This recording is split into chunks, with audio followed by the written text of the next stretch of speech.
Quero saudar todos na graça e na paz do Senhor Jesus, amém? Eu queria ouvir o amém mesmo, entendeu? Porque olha, eu vou falar um negócio, hein? Onde tem tanto homem assim reunido, dando glória a Deus, hein? Poxa vida, é motivo de muita alegria mesmo. Vou contar algo para vocês. Essa é a segunda igreja que eu estou indo, que eu vejo homens ativos mesmo, e felizes por estar aqui. Porque nós vamos em alguns lugares, de alguns eventos de alguns homens, e eles estão ali carrancudos, não sabem nem por que veio, mas como eu fiquei feliz vendo os homens adorarem ao Senhor. As igrejas que nós andamos, a gente percebe muitas mulheres, a gente não vê tanto homens, mas como eu estou feliz, que aqui nesta igreja, tem muitos homens e homens de Deus. Olha que beleza, hein? Olha que amém bonito. Mais uma vez, amém? Amém. Eita glória, isso é bênção. Meus queridos, eu louvo a Deus pela amizade que Deus vai dando a nós. Eu conheço o João Pedro há muitos e muitos anos. O João Pedro me viu batizando. Eu me converti na igreja que o João Pedro era. E eu chego lá porque eu estava atrás de alguém. Era minha esposa que fazia parte do louvor. E de vez em quando a gente vai com alguns interesses, irmãos, e eu fui. Mas lá no céu, Deus olhou para mim e disse assim: você não sabe de nada. Você está achando que você só vai vir para encontrar alguém? Na verdade, você vai encontrar com Deus. E foi isso que aconteceu. Eu me encontrei com Deus. Nesta igreja encontrei a minha esposa. Estou casado, já vai fazer esse ano, João Pedro, 25 anos. João Pedro foi padrinho de casamento, aí que benção, 25 anos, filho. Esse ano. Alguém aqui tem 25 anos de casado? Meu Deus, só? Alguém aqui tem 10 anos de casado? Alguém aqui é novinho de casado? Casou esse ano? Ai, que benção, irmão. Aí é vitória, hein? Pensa na vitória, só tem um guerreiro. Só um irmão que casou esse ano. Os solteiros, vai se arriscar a levantar a mão? Ah lá, tem outro aqui. O resto, todo mundo está casado? Ninguém quis levantar a mão, só 2 irmãos que teve coragem de levantar as mãos, para dizer. Ah, tem um jovem ali. Ô meu filho, calma que a sua hora vai chegar. Isso é bênção. Meus queridos, no decorrer da missão também fiz amizade com o Daniel. E o Daniel, ele entrou na minha vida num trabalho que eu estava fazendo dos PMs de Cristo, e eu conheci, aonde ele fazia o trabalho, ou melhor dizendo, aonde ele trabalhava e onde nós fazíamos o nosso trabalho. E dali saiu uma linda amizade, porque a gente descobre a amizade quando você está no perrengue, quando você passa uma luta, uma dificuldade, ali os amigos brotam. A Bíblia mesmo fala isso. Na tribulação nascem irmãos, né? Então assim, nasceu um irmão. Eu estava com uma enfermidade muito complicada. Depois, no decorrer da ministração, eu vou falar um pouquinho sobre isso, dos milagres que Deus faz nas nossas vidas. Mas ali, Daniel, ele me visitava, eu acamado. Daniel toca violão, eu não sei se ele contou esse algo para vocês, mas ele toca violão. E ele ia lá, nós adorávamos ao Senhor, eu acamado, ele ia em casa, adorava ao Senhor, orava, falava um pouco da palavra, e ali me animava com a fé. E isso é muito gostoso, essa amizade, porque nesse momento que nós estamos passando por tribulações, não é fácil. E aí sim, Deus levanta alguns homens e homens de Deus para estar nos ajudando e estar orando. Então, eu louvo a Deus por isso. E o Cacá, como ele mesmo disse, nós nos encontramos na caminhada do discipulado, o conselho dos pastores resolveu trabalhar nesse conceito, e ali nós fizemos uma amizade. E louvo a Deus por esta amizade também, porque não é fácil, como pastor, colocar alguém no púlpito. Não é nada fácil. Por que não é fácil? O que será que ele vai falar? O que será que ele vai vir aqui falar? Eu estou aproveitando que eu estou só no meio de homens. Uma vez eu fui pregar numa igreja também. E na igreja tinha uma doutrina que trombava com a minha. Porém, eu brincando com o irmão que me convidou, e eu cheguei para ele e falei assim: agora eu vou pregar tudo que é contra a sua igreja. Ele: não faz isso, pelo amor de Deus. E eu não fiz isso mesmo. porque aqui eu não estou aqui para falar de doutrina, eu não estou aqui para falar sobre os conceitos metodistas, eu não estou aqui para falar nada disso, eu estou aqui para falar de Jesus, eu estou aqui para falar do que Ele é capaz de fazer, eu estou aqui para falar para vocês que o Senhor levantou cada um de vocês e não permita que o diabo tome isso de você. É isso que nós temos que estar falando, do amor e da graça do Senhor Jesus. Amém? Então eu convido a você a abrir a sua Bíblia em Êxodo, capítulo de número 4, verso de número 24.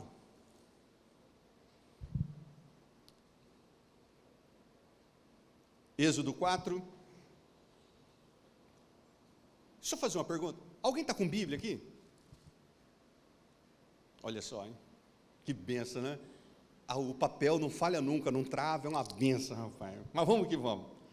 Êxodo 4, diz assim: estando Moisés no caminho, numa estalagem, o Senhor encontrou e quis matá-lo. Então Zípora pegou uma pedra afiada, cortou o prepúcio de seu filho e com ele tocou os pés de Moisés. E ele disse, sem dúvida, e lhe disse, sem dúvida, você é para mim um marido de sangue. Assim, o Senhor o deixou. E ela disse, marido de sangue, por causa da circuncisão. Feche os seus olhos por um instante.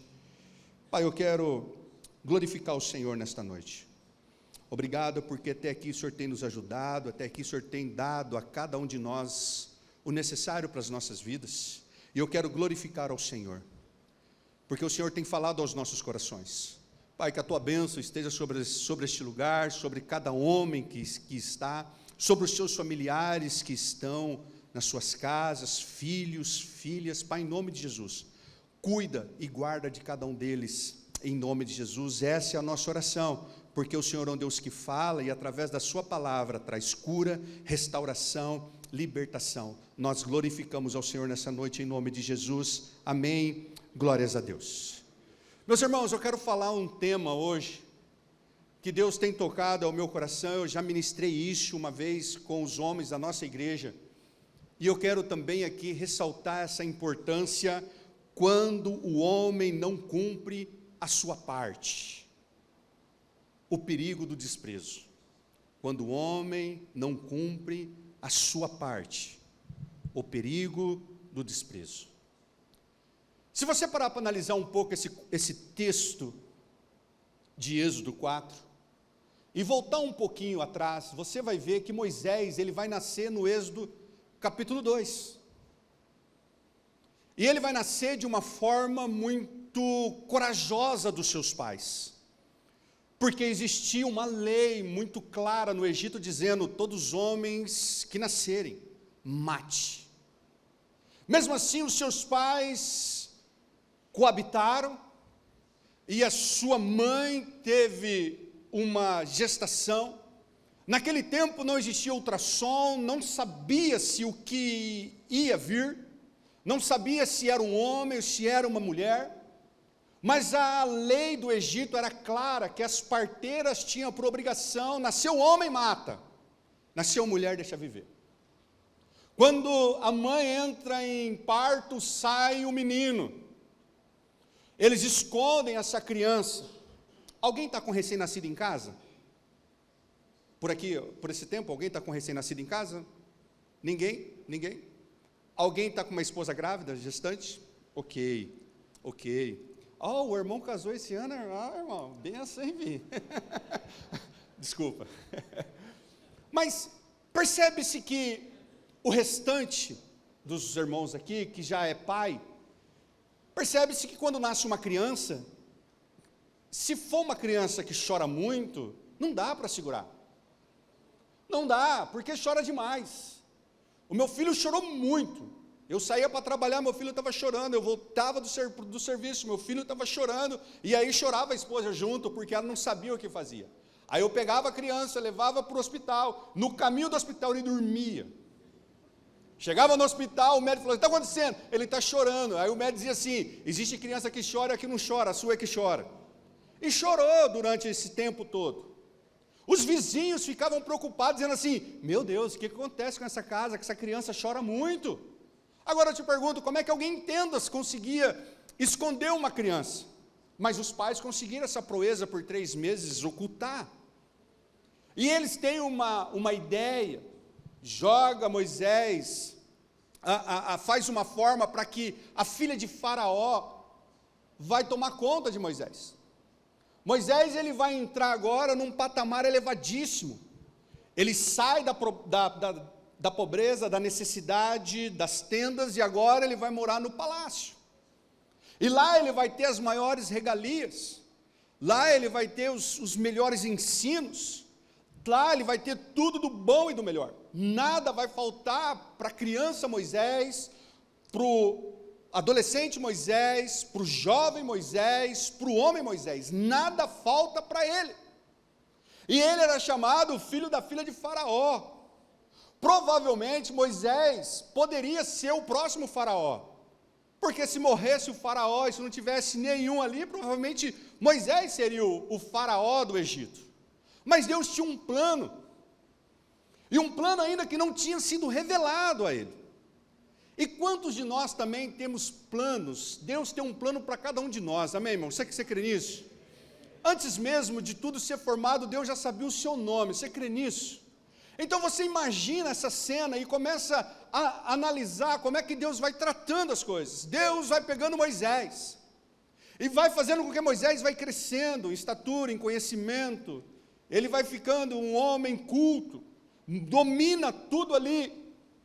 Mas ele não sabe que Deus já está preparando ele para um futuro maior, para algo maior, para um plano no sentido do trabalho que Deus queria de alguém. Então Deus está fazendo tudo isso sem se revelar a Moisés.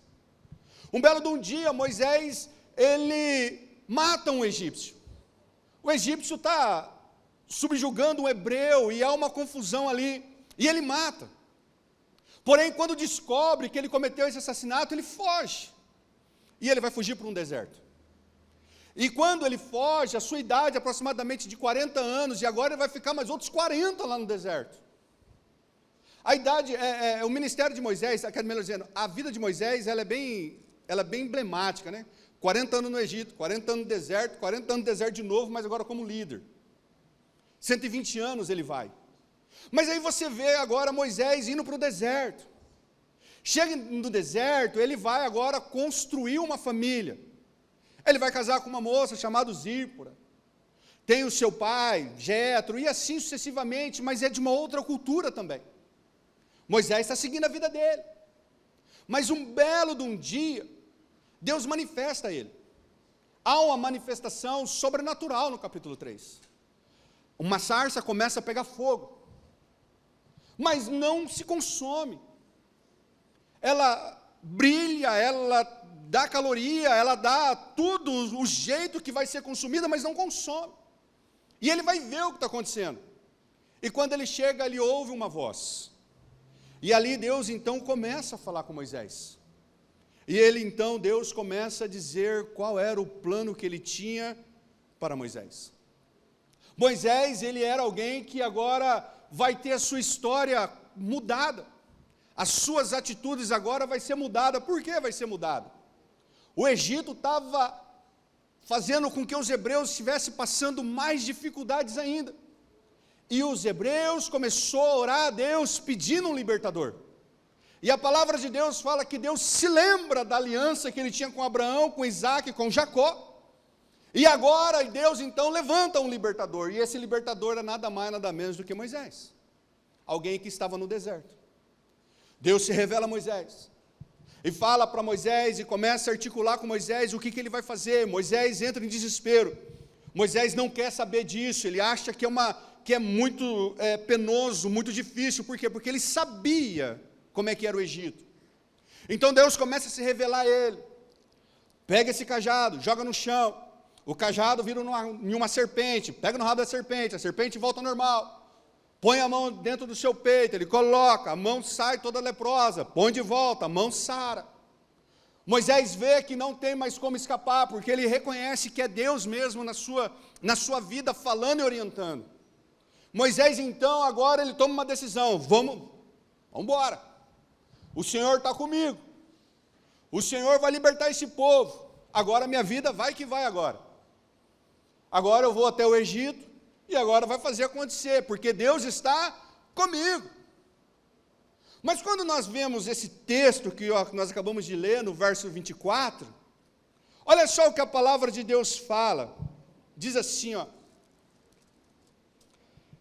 estando Moisés no caminho, numa estalagem, encontrou o Senhor e o quis matar. Ué, o que aconteceu? O que Moisés fez de tão grave que Deus quis matar ele? Qual foi a tamanho pecado que trouxe essa consequência desastrosa? Por que Deus quis matar Moisés? E aqui vem o título dessa ministração que nós vamos trabalhar. Quando o homem não cumpre a sua parte, o perigo do desprezo. Queridos irmãos, quase cometi o gafe, hein? Queridos irmãos e irmãs. Queridos irmãos, o texto ele vai começar a falar algo que chama muito a nossa atenção aqui. E esse texto vai dar algumas lições para nós. Primeira coisa que eu quero destacar, que nós temos que tomar cuidado, mas muito cuidado, quando nós não cumprimos a nossa parte, as nossas obrigações como homens. Primeira coisa que eu aprendo, vai acontecer no caminho. Você já ouviu aquela expressão assim, só foi me posicionar que o negócio ficou ruim? É no caminho. É no caminho que as coisas vão ser reveladas. É no caminho que o Senhor vai falar contigo. É no caminho, se você parar, se você desistir, você não vai mudar, não há uma transformação. Nós passamos por muitas dificuldades, enfrentamos muitas barreiras, mas se nós pararmos, não vai dar certo. Porque o Senhor veio ao caminho, e quando Moisés estava ao caminho, o Senhor se aparece a ele. Então o que eu aprendo sobre a situação? Moisés era escolhido, mas estava em falta. Tinha algo que Moisés não tinha feito. Tinha algo que Moisés precisava refazer. Precisava colocar em ordem. O que eu aprendo, se você anota, se você gosta, dizer assim, o chamado não anula a sua responsabilidade. Eu tenho um chamado, Moisés também tinha. E o chamado do Moisés é, vai lá e liberta o povo. Deus já tinha dado o plano. Deus já tinha dito para Moisés assim, eu vou endurecer o coração de Faraó e vou matar o filho dele. Vai ser um trupela no Egito. Já tinha um chamado. Quantas pessoas recebem o chamado e sentam? Eu tenho certeza absoluta, eu não quero colocar o pastor Cacá numa situação aqui, mas quantas vezes ele já olhou para um irmão e disse assim, esse cara vai longe. Mas cadê ele? Parou. Parou por quê? Cadê a responsabilidade do chamado? Cadê a responsabilidade que Deus deu? A gente para no caminho, a gente não vai adiante. Moisés era escolhido, mas estava em falta, ele tinha missão de ser libertador, mas não cuidou da sua própria casa. O chamado não é um escudo para a desobediência. Porque hoje há muita separação, homens. Por que se separa? Porque hoje não há mais relacionamento duradouro. Sai da responsabilidade. Eu tenho um filho de 21 anos. Eu digo para ele assim, não tenha pressa de sair de casa, porém se sair, não volta. Eu posso te ajudar. Se precisar voltar para casa com a sua esposa para ajudar em alguma situação financeira, pode voltar. Mas se chegar para mim e dizer assim, não está dando certo, vai fazer dar certo. Não mandei você tirar ninguém de casa e jurar perante Deus que até a morte separe. Quem é casado aqui, levanta a mão, por favor. A grande maioria esmagadora. Presta atenção aqui que eu vou dizer, se você não entender, depois o pastor Cacá te explica. Eu faço uma oração com a minha esposa, eu quero ver se você tem coragem de fazer isso para ela. Eu falo assim, eu chego com a minha esposa e falo assim, ó, eu oro para que eu morra primeiro do que você. Você tem essa coragem de falar isso? Eu não quero sentir essa dor, irmão. Eu não sei se tem alguém viúvo aqui. Tem alguém viúvo aqui? Graças a Deus por isso. Sabe o que a minha esposa faz? Ela ora pedindo para Deus assim, eu não quero morrer primeiro do que ele. Automaticamente, o que um está fazendo com o outro? Dando bênção, pedindo para ir mais longe. Nós temos uma aliança com o Senhor, e nós temos uma aliança com o nosso cônjuge. E quando eu falho a minha responsabilidade, eu trago esse perigo para dentro de casa. E Moisés está trazendo um perigo para dentro de casa, pela sua responsabilidade do seu chamado. Quantas famílias são destruídas, porque o homem negligenciou o seu chamado. E Moisés aqui está colocando em risco a sua casa, porque ele está negligenciando algo. E o que ele está negligenciando? O que está escrito em Gênesis 17, lá com Abraão, quando Deus pede para Abraão circuncidar o seu filho, porque ali era o sinal da aliança de Deus com o homem. Moisés não tinha feito isso. Moisés estava em falha, a responsabilidade de Moisés era fazer isso. Ele achou que o chamado, Deus me chamou, então isso aqui está garantido. Deus não vai pedir conta disso aqui não. Não precisa, eu passei. Se você não precisa, ou se vocês precisam, eu não sei, mas Deus falou comigo que eu vou ser o libertador do Egito, então Ele não está me cobrando a aliança. Deus aparece com Moisés ao caminho, e Ele vai cobrar isso de Moisés. E Ele vai cobrar isso. E Moisés agora se vê cobrado sobre essa situação, porque Deus quer matar ele. Deus quer fazer com que ele preste atenção no erro que ele está fazendo. Mas quando eu entendo a minha responsabilidade, aí as coisas vão acontecendo. Olha, presta atenção aqui, olha só. Deus tinha dado uma palavra para Moisés, dizendo que ele ia ser o libertador, e Moisés estava indo pelo caminho. Ele precisava ir. O chamado não anula a responsabilidade dele. A Bíblia conta algumas histórias de alguns homens, e eu quero destacar uma história aqui que me chama muita atenção. Quando Naamã, ele está enfermo, uma escrava egípcia, uma escrava israelita, fala para ele que lá em Jerusalém existia profeta. E ele então vai até lá. Só que ele acreditava que esse profeta estaria no palácio, mas não estava lá. E ele então descobre que é Eliseu, e ele vai até o Eliseu. Eliseu não recebe, só dá uma notícia: vai e se banhe 7 vezes. Ele não recebeu uma promessa? Ele recebeu uma promessa. É só você se banhar no rio que você vai ser curado, mas tem que ser por 7 vezes. E ele vai, e ele é curado. É a responsabilidade da palavra de Deus lançada, melhor dizendo, a palavra de Deus lançada em você tem que gerar a responsabilidade de você ir adiante. E é isso que está acontecendo com Moisés. Moisés não está entendendo isso. Moisés está achando que poderia ir de qualquer jeito. Meus irmãos, não tem como ir de qualquer jeito com Deus, meus irmãos. Não dá. Homens, não dá para levar sua família de qualquer jeito. Não dá para levar os seus filhos de qualquer jeito. Não dá. Não dá para construir uma casa de qualquer jeito. Nada na nossa vida, se nós queremos ter excelentes resultados, não podemos ir de qualquer jeito.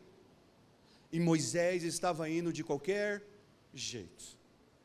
Segundo ponto que eu quero destacar nesse texto: a desobediência abre espaço para a morte. Olha só o que acontece. O texto é claro. O Senhor quis matá-lo, e isso nos choca, mas mostra a seriedade do desprezo de Moisés. Totalmente desprezo. Estava nem aí. Ia trazer uma morte, talvez física ou talvez espiritual, não sabemos ao certo que tipo de morte que ia acontecer aqui. Mas quantas vezes nós sentimos que nós estamos mortos por dentro? E aí a gente não entende, por que eu estou passando por isso? Por que eu estou com esse frio por dentro? Por que as coisas não funcionam? Mas na verdade eu preciso ver aonde eu estou falhando, aonde eu preciso consertar, aonde eu preciso colocar as coisas em ordem.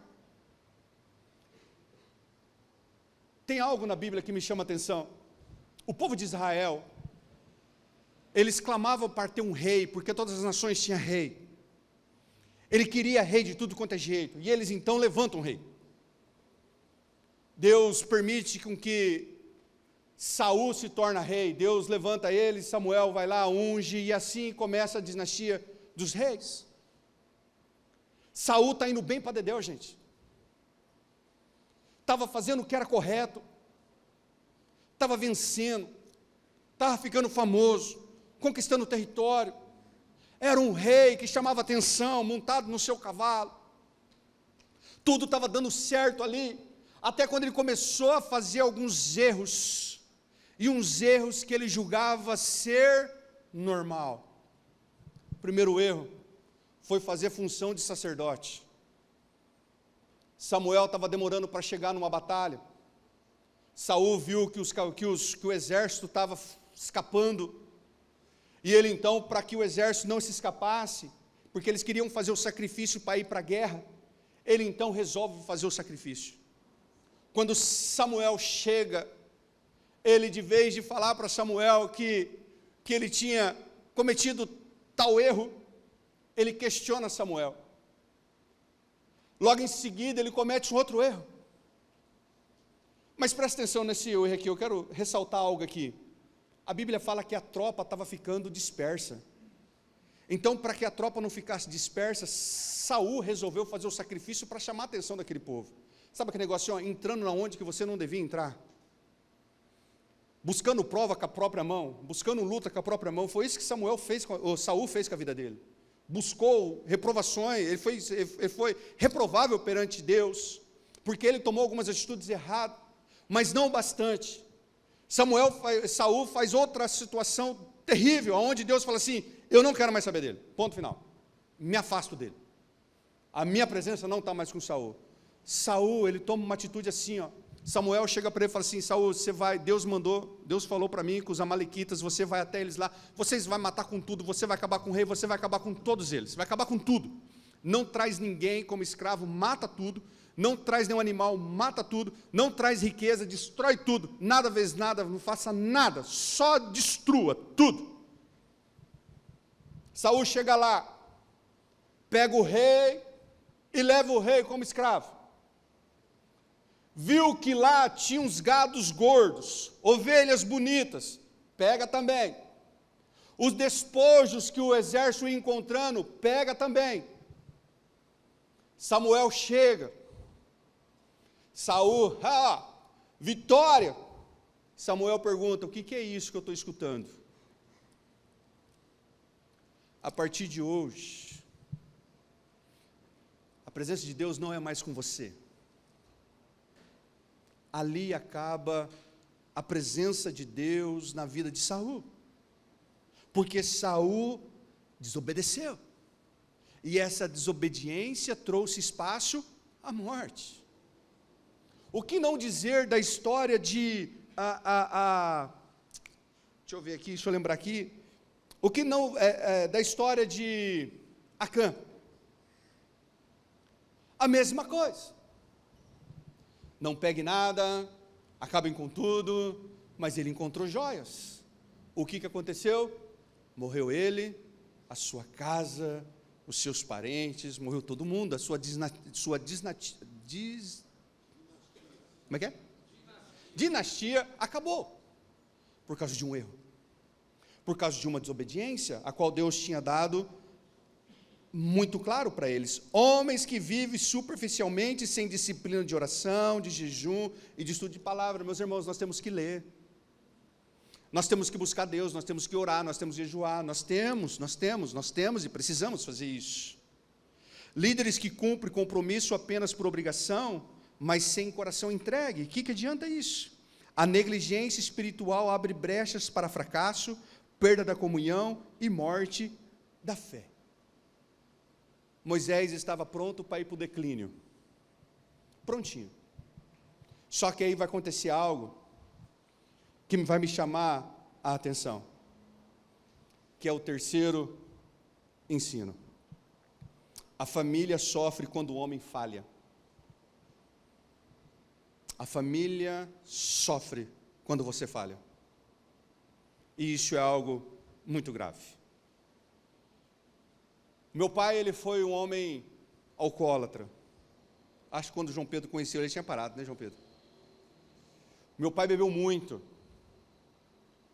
E meu pai bebia, também tomava remédio. Meu pai tomava diazepam com muita facilidade e bebia demais. Então nós crescemos numa casa de muita violência e com restrição total, irmãos. Era difícil ter coisa para comer. Aquele ditado pé de pobre não tem tamanho era tradicional em casa. E nós vivíamos exatamente o que a Bíblia falava lá quando o povo do Egito o povo de Israel estava andando no deserto. As vestes não destruíam. Nós usávamos uma roupa assim, por muitos e muitos anos.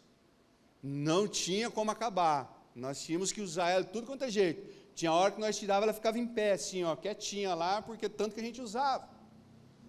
Uma pobreza terrível. Algo que era muito complicado. Não sei quem aqui conhece mais para o lado de lá, na tradicional Vila Operária. Alguém conhece a Vila Operária?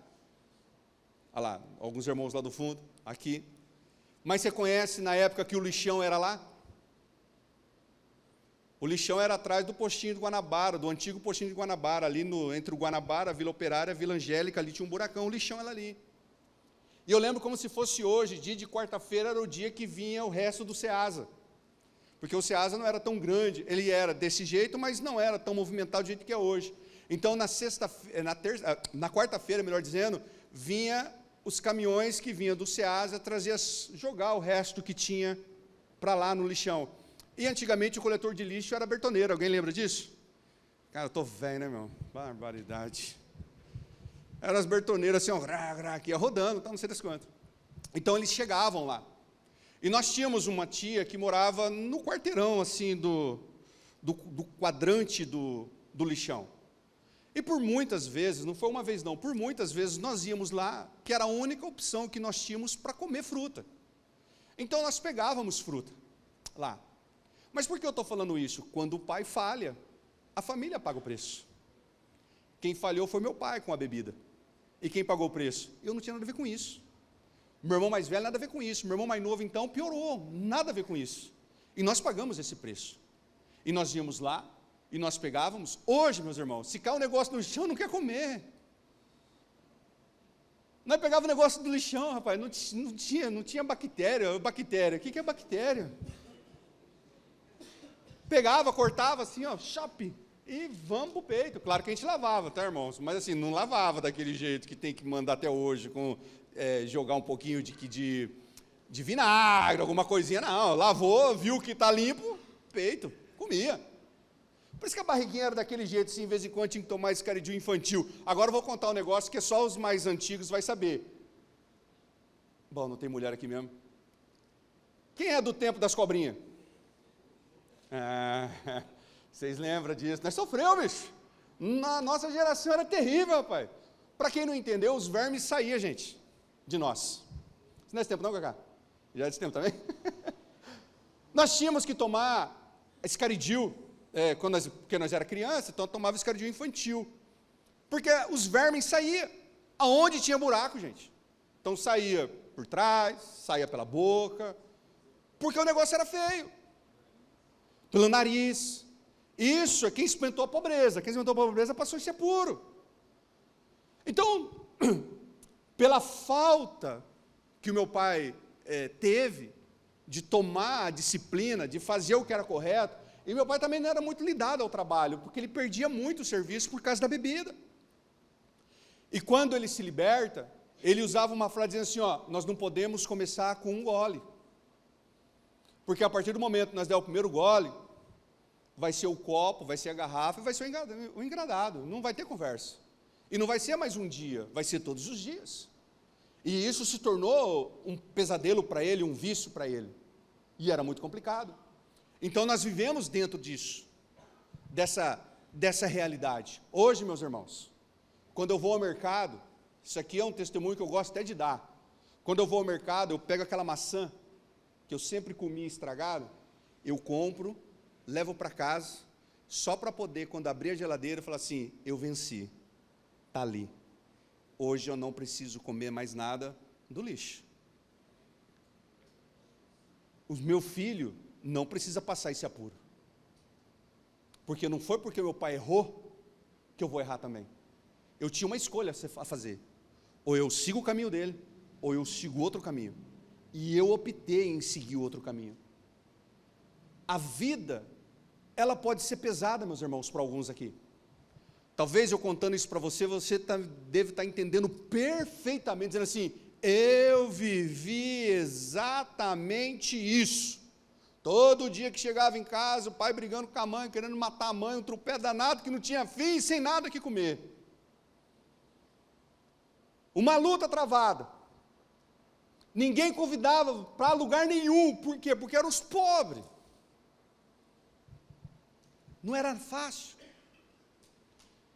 A atitude que Moisés teve, ele estava colocando em risco agora Zípora e os seus 2 filhos.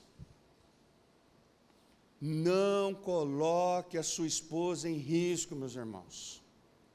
Não coloque os seus filhos em risco, meus irmãos. Deus deu a você, é uma herança. Feliz é o homem que enche a sua alfaixa. Feliz é você. É bênção, é herança do Senhor. Então cuide disso, cuide da sua casa, cuide da sua família, cuide dos atributos para que a sua família não venha sofrer. Foi Zípora que precisou intervir. Senão Moisés ia morrer. O que seria de nós sem as nossas mulheres de Deus? O que seria de nós sem essas mulheres que entendem o correto? Foi Zípora que precisou intervir. Moisés, o líder, o chamado, o profeta, não fez a sua parte. A esposa teve que assumir o que cabia ao marido. Quantas mulheres estão tendo que fazer papel de homens, porque os homens têm negligenciado. Homens não estão sentando mais com seus filhos, não estão ensinando seus filhos, não estão ensinando a ser homem, a se comportar como homem, a andar como homem, a viver como homem. Não permita que o seu filho vire pudim, meu irmão. As crianças pegam o nosso jeito, eles vão se espelhando em nós. O discipulado, meus irmãos, que a gente tanto fica pregando nas igrejas, tanto fica tentando ensinar, inculcar na cabeça de vocês, começa em casa com seus filhos. Seus filhos vão se espelhar em você, seus filhos querem ser igual a você. Mas se eles não veem isso em você, o homem, o macho, o alfa, aquele grandão, eles vão começar a se espelhar em outras coisas. E vocês sabem exatamente o que está acontecendo dentro do nosso país. A polarização absurda, o relativismo, tudo pode. Não tem problema, vai de qualquer jeito, que se exploda, o importante é ser feliz. E se o pastor pregar que é pecado, a gente processa e a polícia prende. Olha onde nós chegamos. Porque os homens não estão assumindo seus papéis, e as mulheres estão sendo obrigadas a fazer isso. Quem é o sacerdote da casa? É o homem ou a mulher? E agora? A Zípora vai ter que tomar uma atitude. A Zípora vai colocar a vida dela em risco. Quantas mulheres estão colocando a vida dela em risco por causa de você? Quando eu casei com a minha esposa, isso aqui não está sendo desculpa, tá? Mas porque eu vim de uma família destruída nesse sentido do álcool. A minha mãe era doméstica, ela limpava a casa, e com a desculpa que eu iria ajudar ela, mas na verdade eu ia para comer, então eu andei muito com a minha mãe. E a minha mãe, depois, ela fez um concurso, entrou no fórum para trabalhar na limpeza também. Mas pelo menos tinha todo mês agora um salário. Mas quando nós fomos crescendo, nós não tínhamos a referência de estudo, gente. Casa que tem pai e mãe que estuda, o filho vai ser estudioso. Casa onde o pai e a mãe não faz bulufa nenhuma, dificilmente, tem exceções, claro, mas dificilmente o filho vai ser estudioso. Porque ele não está vendo nada disso. E então ali, eu não via nada disso e eu quis explodir tudo. Eu parei de estudar com a 8ª série. Achei que estava bom. Casei e Deus proporcionou que eu casasse com uma professora. Minha esposa é professora. Então, ela começou a me orientar para que eu pudesse voltar para a escola. Mas ela percebeu que toda vez que ela me cobrava, eu não gostava. E ela começou a mudar o jeito de me cobrar. Na verdade, ela começou a me instruir, dizendo assim: você é tão inteligente, por que você não volta a estudar? Eu até brinco com ela, mas você mentiu, hein? Volta a estudar, você é tão inteligente, volta. Aí ela usou uma frase que marcou a minha história. Janeiro chega de qualquer jeito, você estudando ou não, o ano sempre vira. Não é o tempo que atrapalha você mesmo. Cara, foi um negócio assim, ó, libertador. Falei, sabe uma coisa? Eu vou voltar a estudar. E na época que eu falei assim, vou voltar a estudar, lançaram o EJA. E aí eu fui inteligente demais da conta, porque numa prova só eliminei o primeiro, segundo e terceiro colegial. Quem conseguiu essa façanha? Resolvi. Certo? Resolvi essa questão. Mas eu jamais imaginaria que eu ia me tornar pastor, e nem tão pouco pastor da igreja metodista. A igreja metodista exige demais da conta. Gente, eu falo agora para você, o estudo no mínimo é 7 anos, entre seminário, faculdade, depois você fica por avaliação por mais 2 anos, para depois você receber a consagração pastoral. É muito complicado ser pastor metodista. E eu vim de uma igreja onde eu e João Pedro nós éramos, deixa isso para lá, depois o São Pedro, ele conversa com vocês assim, na rodinha. Deu ruim lá, deu ruim muito, e cada um, ó, esparramou por prudente. E aí, eu fui para a igreja metodista, porque eu disse assim, aqui é um lugar onde não acontece nada, não vai dar certo, se eu tenho um chamado de Deus, aqui duvido que vai acontecer. Porque aqui exige muito estudo e eu não dou conta disso. Fiz o EJA, passei. Deus começou a se revelar para que eu fosse me preparando para o ministério pastoral.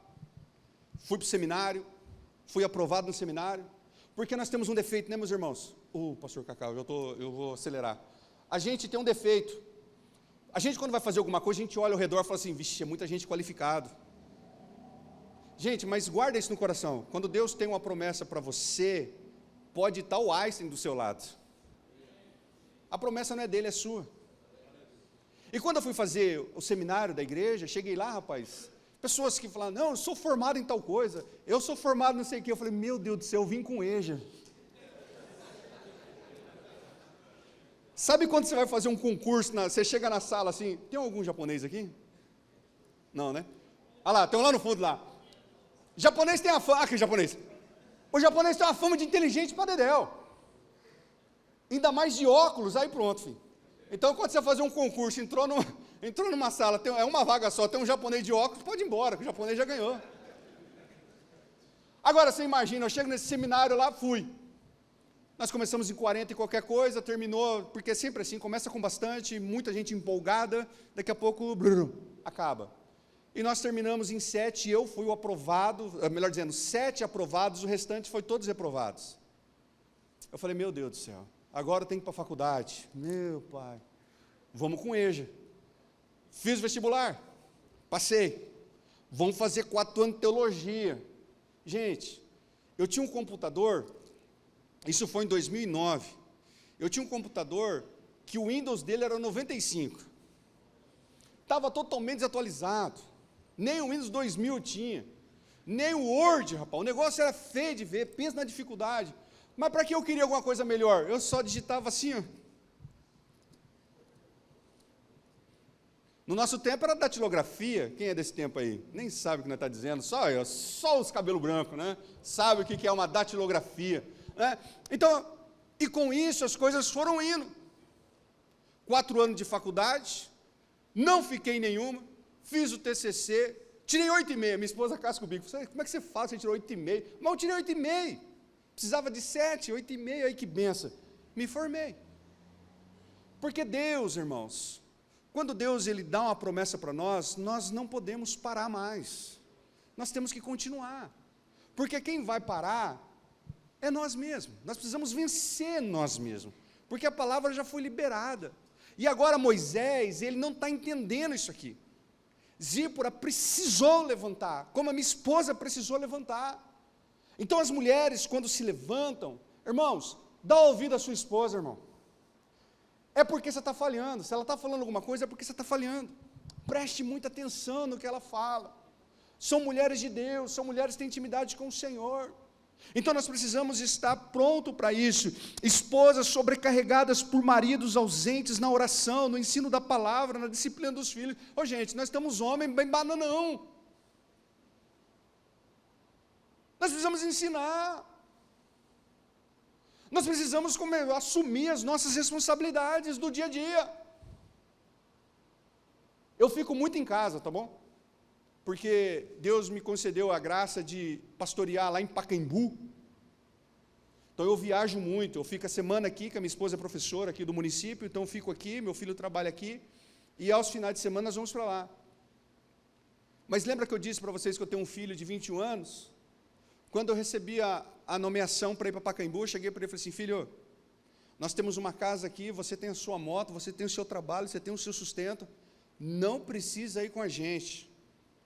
Pode ficar na igreja aqui, você tem um ministério aqui na igreja, pode ficar, tá não sei o quê. Eu vou junto com vocês.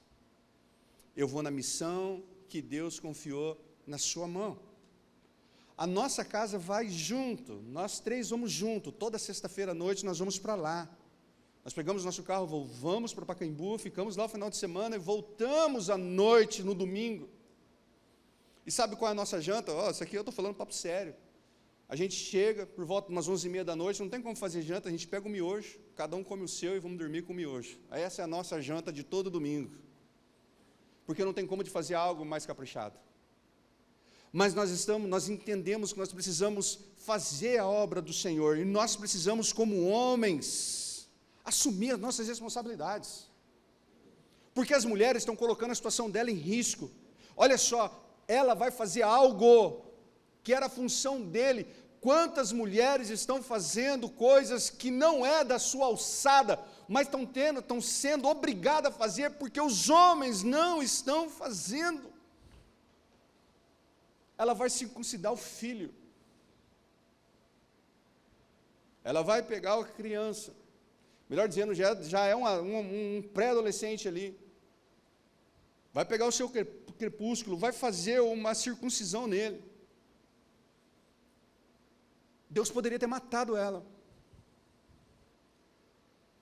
Deus poderia ter dito para ela assim, você está fazendo coisa que não deve, você vai morrer também. Essa casa está em rebelião, eu vou acabar com tudo. A Bíblia, ela conta uma história super parecida. Olha só o que a Bíblia vai falar. Ananias e Safira, no Novo Testamento, em Atos 5, eles vão levar o dízimo e oferta de algo que eles tinham prometido para Deus. E eles morrem. Os dois morrem. Porque achou que poderia enganar. Existe uma outra passagem também que me chama a atenção, agora estou esquecendo o nome aqui, se alguém puder me ajudar, por favor, me ajude, mas... lembrei, usa. A arca de Deus estava numa aliança, a arca da aliança, melhor dizendo, estava em cima de uma carroça. Deus tinha dado uma regra dizendo assim, a arca tem que andar nos varões, e que tem que carregar são os levitas, mas Davi tinha colocado em cima de uma carroça. A carroça era nova, mas colocou em cima da carroça. Fez o que era errado. A carroça foi andando, passou num buraco, a arca, pum, ia cair. Uza foi lá e relou. Caiu morto. O que ele fez de mal, bicho? A arca ia cair, ia estrupiar. Ele entrou num lugar onde não era para ter entrado. Agora, Zípora, ela vai fazer algo que não era para ela fazer, mas ela teve que tomar atitude porque os homens estão falhando. Irmãos, não fale, você pode acabar com a sua geração. Irmãos, não fale com a sua esposa, não fale com o seu filho. Você pode acabar com gerações. As suas escolhas podem destruir gerações. É sua escolha, é a sua responsabilidade. Não deixe as suas responsabilidades a qualquer forma, de qualquer jeito. Usa ela, coloca ela em prática. Seja homem, seja machão. Hoje, gente, nós estamos falando para homem mesmo, né? Hoje o negócio está feio. O tempo dos nossos avós, melhor dizendo, bisavós, eram 10. Ô, veiarada boa, rapaz. A minha sogra, ela é em 11, e o meu sogro, eles são em 15.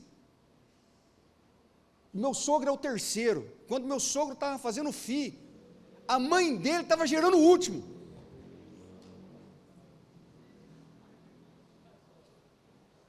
O meu sogro, aí fez 2.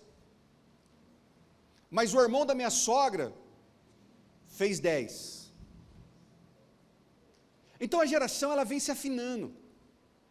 Dos bisavós era 10, dos avós caiu para 5, 6, para os nossos pais caiu para 2, 3. Alguém tem irmãos aqui, muito irmãos? Eu sou com 3, alguém tem mais? Quantos assim? Fala aí um absurdo aí. 10? É absurdo mesmo, hein? Quem é filho único? Alguém mais é filho único aqui? Olha só o que vai acontecendo. Os bisavós tinham 10, os avós tinham 5, a geração dos nossos pais 2, 3, a nossa geração. Quem é pai aqui? Levanta a mão, por favor. De quantos? Alguém é pai de 3 aqui? De 4? Nossa, como afinou, hein? Só tem 2 guerreiros. Alguém é pai de 5 aqui? Ninguém. Alguém é casado aqui e não tem filho? Ah lá, ó, a chance de não entrar em extinção está começando agora. Provavelmente tem cachorro, né? É os pais de pet. E os pets estão sendo castrados. Pronto, agora lascou. Agora, hein? Daqui 30 anos, 40, acabou todo mundo. Não tem mais o que fazer. Estamos perdendo a responsabilidade básica. Gente, ai meu Deus do céu, isso aqui eu vou falar e até eu vou sofrer com essa que eu vou falar aqui. Deus falou assim, não é bom que o homem viva só, arruma uma mulher e faça filho. Para fazer filho tem que fazer o quê? Espero que pelo menos isso esteja fazendo. Mas sabe o que está acontecendo, meus irmãos? Nem isso estão fazendo. Nem isso estão fazendo. Eu posso falar que eu não sou dessa igreja. O Cacá tem que tomar um pouquinho de cuidado. Mas a gente escuta muita coisa, gente. O negócio está feio. Feio! Homem não está sendo macho, bicho. Não está assumindo o seu papel como homem de cama. E agora? está jogando a culpa no estresse, está jogando a culpa na ansiedade, está jogando a culpa na correria. 24 horas ainda, a mesma 24 horas do tempo do seu sogro, da sua sogra, do seu bisavô, da sua avó, continua sendo 24 horas do mesmo jeito. Eles não tinham nada da tecnologia que nós tínhamos, ele não tinha nada, a única coisa que eles não tinham lá era preguiça.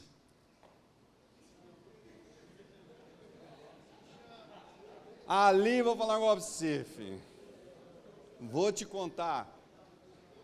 Não tinham preguiça. Mas nossa geração está perdendo isso, até o vigor de homem estamos perdendo. Evidentemente, que estamos entrando em algumas áreas muito danosas também. A área da prostituição virtual. Antigamente, era complicado, porque nós tínhamos que ir numa banca de revista, comprar, ou tinha que ir numa locadora, pegar um DVD não, hein? Uma fita cassete branca, que denunciava ainda o flagrante que você estava fazendo. Hoje não. Hoje você fala assim, eu vou no banheiro ali, já é o suficiente. As mulheres, por outro lado também, está gravando, né? Complicou. As mulheres também não têm colaborado muito, justamente pelos mesmos problemas, o estresse, a correria. Mas se nós pararmos para pensar, a carga está sendo elevada porque nós não estamos também assumindo a nossa responsabilidade. E quando nós assumimos a nossa responsabilidade, começamos a dividir ali os pesos, as coisas começam a evoluir. Meus irmãos, faça o que é seu papel. Você é homem. Seja homem. Não permita que a tua esposa tenha que fazer coisas que é seu para fazer. É seu. Não espere dela, porque não é papel dela, é papel seu. Para terminar,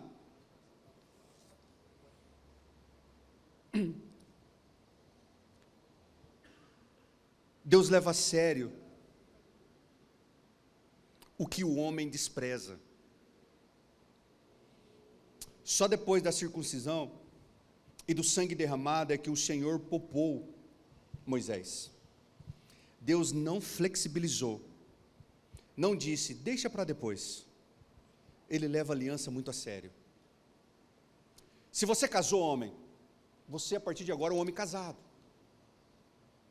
Eu estava cortando o cabelo esses dias atrás, eu escutei um assunto que eu falei, santo Deus. Um rapaz explicando para o outro, o negócio é o seguinte, tem que chegar na sua casa e falar para sua mulher, hoje é meu dia de jogar, joguinho. Porque dia de sexta-feira é o dia da gente jogar o nosso jogo online. Eu falei, meu Deus do céu. E aí ele falou assim, mas você vai até que hora? Não, eu vou até a madrugada. Devia estar fazendo outra coisa. Jogando outro tipo de jogo. Está jogando está jogando agora online. Agora você imagina a geração dos nossos filhos que já estão tudo muito online. Já traz pregando, já estou encerrando, tá bom? Eu prometo. Já traz pregando sobre Isaac. Isaac estava na casa dele muito bem folgado. Abraão olhou e falou assim, sabe uma coisa, esse maluco aí está muito quieto, 40 anos e nada de sair de casa. Chamou um funcionário dele e falou assim, vai lá na minha terra lá, filho, traz uma mulher para esse menino aqui, porque senão, filho, ele não sai de casa não. Aí foi lá, arrumou Rebeca, trouxe para ele, tá? 40 anos, filho. Agora eu te pergunto com todo carinho, vamos lá, vamos entrar numa área bem complicada aqui. Quem tem mais de 40 anos aqui, por favor? É o mesmo vigor, irmão? Não mente não, hein? Olha a hora que Isaac vai entrar na parada, com 40 anos. e ainda vai arrumar uma mulher, Deus ainda permite com que ele arrume uma mulher estéril ainda. Só Deus para fazer essas coisas nas nossas vidas. Mas, meus irmãos, homens que relativam pecados e desobedecem compromisso espiritual, não vai dar muito bem não. Líderes que tratam a obediência como opcional, escolhendo o que seguir e vai desprezando tudo. Pais que não priorizam a comunhão com Deus e permitem que a família vive negligenciando a vida espiritual. Deus não relativa a palavra, o que Ele valoriza é sagrado e não pode ser desprezado. Moisés quase perdeu a vida dele. Ainda bem que ele tinha uma mulher dentro de casa. E uma mulher que sabia conduzir. Senão nós ia estar falando aqui, ó, e Moisés morreu. Ponto final. Porque ele negligenciou. Meus irmãos, eu encerro nessa noite, dizendo para vocês, assuma o seu papel, assuma a sua responsabilidade, seja machão. Mas não é o machão, não é isso que eu estou querendo dizer não, hein? Estou falando de dizer, homem de Deus, seja homem de Deus. Quando Zípora circuncida os filhos, e ele diz assim, você para mim é um homem sanguinário. Ela pega o crepúsculo e joga nos pés de Moisés. O sangue, aqui simboliza o sangue de Cristo, que permite o recomeço, permite com que a gente possa começar de novo, mesmo quando a gente erra, Deus, Ele dá a oportunidade do recomeço. Que nessa noite, meu irmão, possa ser o início desse novo recomeço. Talvez você não tinha prestado atenção que Deus quer de você algumas atitudes. Talvez você estava levando as coisas meio de qualquer jeito. Não leva não. Não leva de qualquer jeito não. Leva na seriedade. Leva o seu ministério com seriedade, leva a sua família com seriedade, leva o seu filho com seriedade. Porque assim você vai experimentar as coisas grandes de Deus. A morte não veio no Moisés. A palavra de Deus vai dizer que o Senhor então se retira e Moisés agora vai encontrar com Arão. Agora sim. Tudo em ordem. Tudo do jeito que é para ser. Vamos continuar. Está na hora de nós colocarmos a nossa casa em ordem. E essa noite é o momento oportuno para você colocar sua casa em ordem. Para você começar a falar com o Senhor dizendo assim, eu sou um homem de casa. Quem tem que orar lá em casa sou eu, o sacerdote sou eu. A responsabilidade é minha. Quem tem que levantar à noite quando acontecer algum barulho sou eu. Quem tem que proteger a minha esposa sou eu. Quem tem que estar na frente sou eu. Toma a sua responsabilidade, eduque seus filhos, proteja a sua casa e ore por ela em nome do Senhor Jesus. Vamos colocar em pé?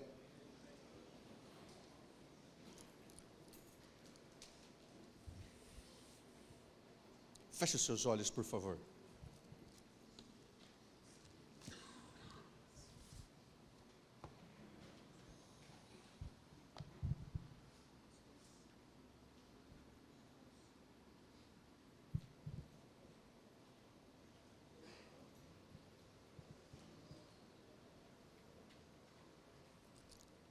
Homens, vocês têm cumprido sua parte no lar diante de Deus? Você tem cumprido a sua parte com a sua família? A sua família está coberta pelo sangue de Jesus ou vulnerável pela negligência? Temos desprezado aquilo que Deus viabilizou a nós? Nessa noite é o tempo de colocar em ordem tudo aquilo que estava fora, fazer as coisas do jeito que é para ser. Esse é um texto que me chama a atenção. Tudo estava legal na vida de Moisés, tudo tranquilo, do nada, no caminho, o Senhor aparece para ele e fala assim, você vai morrer, porque ele estava fazendo algo que não era correto para ser feito. Meus irmãos, imagina essa cena, Deus chegando para você, Ele vai falar o que para você? Você está bem ou eu vou te matar? Mas graças a Deus pelo sangue do Cordeiro, graças a Deus pelo Senhor. Oh Deus querido, Deus amado, só o Senhor é Deus sobre as nossas vidas. Em Apocalipse capítulo 1, verso de número 5, diz assim, ó: e da parte de Jesus Cristo, a fiel testemunha, o primogênito dos mortos e soberano dos reis da terra, aquele que nos ama e pelo seu sangue nos libertou dos nossos pecados. O Senhor é aquele que nos ama e aquele que nos liberta dos nossos pecados. Eu não sei como é que está a sua casa, não sei como é que está o seu casamento, não sei como é que está o seu relacionamento com o seu filho, eu não sei como é que está nada da sua vida, pouco conheço aqui, mas o Senhor conhece tudo. Do Senhor nós não podemos esconder nada, e o Senhor fala a nós nessa noite, para que possamos refletir, analisarmos, pensarmos um pouco, e vermos de dentro para fora, o que nós estamos fazendo como homens, o que nós estamos executando como homens.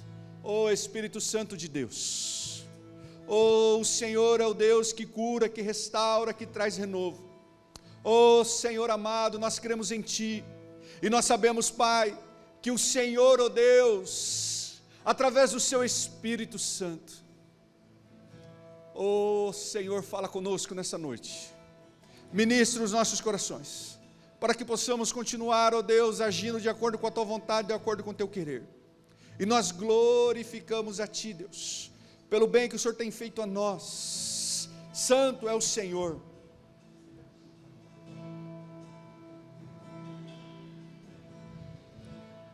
Meus irmãos, se tem uma coisa que eu acredito, é que nada é por acaso, nada, meu irmão, nada. Eu tinha dito que eu não iria receber, que eu não ia aceitar nenhum convite esse ano, para pregar em lugar nenhum,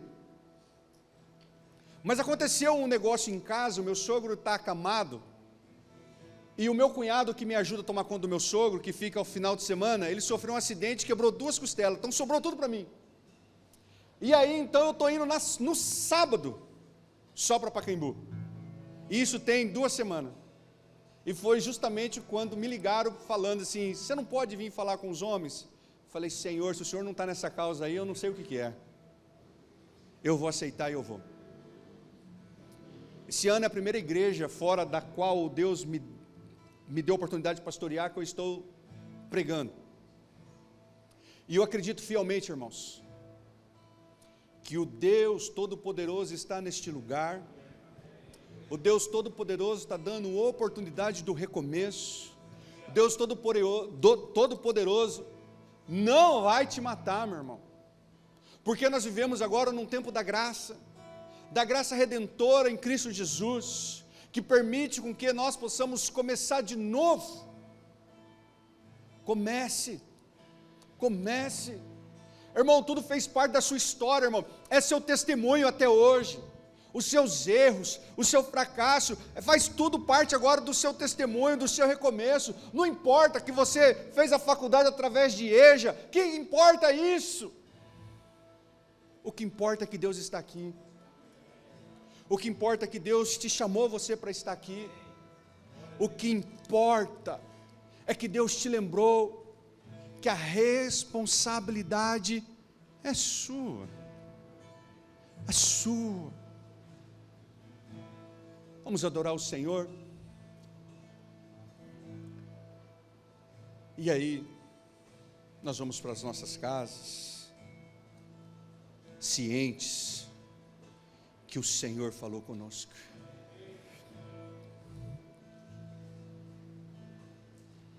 O louvor, ele é igual a... É você que vai dizer, melhor dizendo. Até agora eu preguei. Agora eu quero ver você adorar o Senhor com este cântico, mas você acreditar naquilo que você está falando. Se você acreditar nisso, aí isso agora vai dar certo. Faça desse cântico, desse louvor, a sua oração. Você vai entender qual que é o louvor aqui. E aí, conforme você vai entendendo, aí você vai falando com sinceridade ao Senhor, dizendo: Senhor, eu creio nisso. É verdade mesmo, Senhor. É verdade mesmo. Eu preciso tomar atitude.